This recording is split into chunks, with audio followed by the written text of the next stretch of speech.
The anti-heroes rise to the occasion in Rocksteady's newest DC video game, Suicide Squad: Kill the Justice League. Despite the controversies around being a live service title, I was pretty excited to play the next entry in the Arkhamverse. Harley Quinn, Deadshot, King Shark, and Captain Boomerang are formed as Task Force X for one mission: take on a corrupted Justice League to stop the invasion of the evil Brainiac.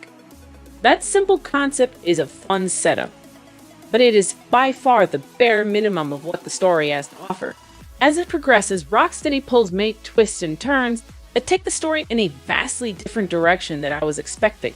Yet, it still maintains that weird and wacky vibe that the Suicide Squad is known for.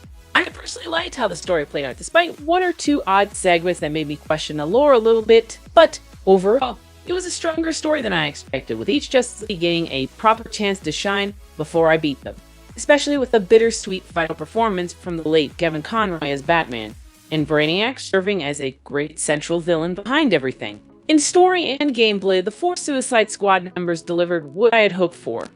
The best description I can give the game is that it plays like a fusion of the Borderlands franchise and Sunset Overdrive, with 4 playable characters that are essentially classes, each having their own pros and cons, unique abilities, and talent trees that can be upgraded in multiple ways for different builds and playstyles. However, it is mixed in with acrobatic traversal mechanics, allowing players to jump, slide, glide, speed, fly, grapple, and whatever means possible to get through the massive map of Metropolis. And these 4 characters never stop being a joy to watch, listen, and play. From Captain Boomerang being the lovable scumbag that we all expect, to Harley enjoying the ride of a lifetime with the squad, to King Shark being this fun and naive character who happens to be a powerful demigod. Even Deadshot being this total straight allows for plenty of comedic moments as well as epic moments such as when he has to be a rival to Green Lantern. And each member of the squad gets time to shine as well, with great vocal performances combined with some of the best facial animations I've seen in years. These 4 feel like a bunch of squabbling siblings, and it makes it hard to not smile at them because we watch them grow. You know, they don't like each other, they get into a lot of fights with each other, but they also joke around, they play, they have fun. And they also prove to be quite the anti-heroes as they grow bonds with each other and end up becoming the best heroes that nobody expected, but the ones they deserved. So, if you enjoyed the weird and chaos of Borderlands or even Diablo games, with a focus on gathering loot to keep making better builds for your character in order to take on bigger and better challenges, and you want to see that with DC characters, I think you'll enjoy Suicide Squad, as long as you try your best not to always compare to how Batman played in the Arkham franchise. In my opinion, this looter-shooter route fits the Suicide Squad far better than running around punching everything. It's always satisfying to get new weapons, new grenades, new mods to constantly upgrade your character and feel more and more badass. With more customization for characters than there ever was in the Arkham games, I had a smile on my face throughout most of my playthrough.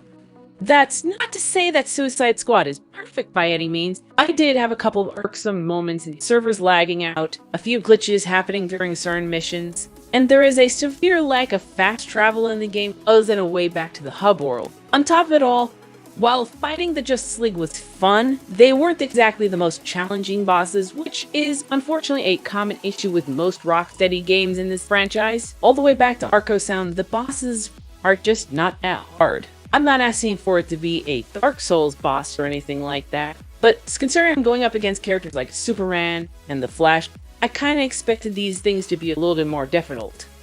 However, these issues I had were either rarities or hardly hurt my experience at all.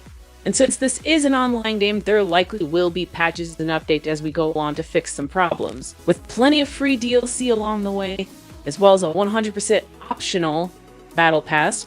I can't wait to see what else Suicide Squad: Kill the Justice League brings to the table, since I am loving it so far. It's just a really fun looter shooter RPG that brings me back to the days of Borderlands 2. I've played with friends mostly, but I can guarantee you that Suicide Squad is still plenty of fun to play on your own. Maybe this is a controversial take, but I'm really enjoying myself with this new Arkhamverse style, and I'm excited for more of the in-game content. So I'm going to give it my recommendation. If you enjoyed this video, please make sure to hit the like button, it really helps us out. Comment your thoughts, subscribe, hit the bell icon so you get notified when we upload future content, and if you wish to enjoy some exclusive benefits, we do have our memberships on our page.